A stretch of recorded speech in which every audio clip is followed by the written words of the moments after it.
right? Things like apophenia, pareidolia, hallucination, psychosis, schizophrenia, they're all predicated on two senses. One is the sense of hearing and the one is the sense of visual.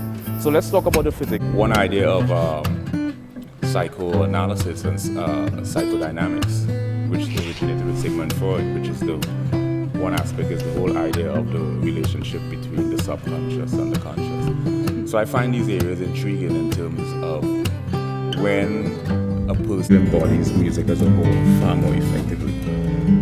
Here's one of the phenomena in music is octaves.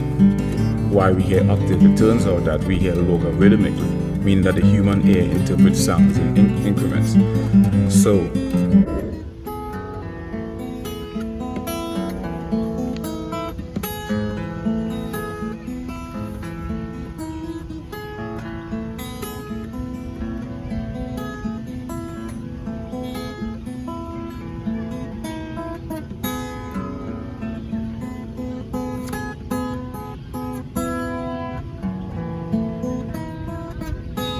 disinhibited, they are sort of removed from these conditionings, and they're also removed from these phonological conscious emotions, personality, and motivations, goals, and drive.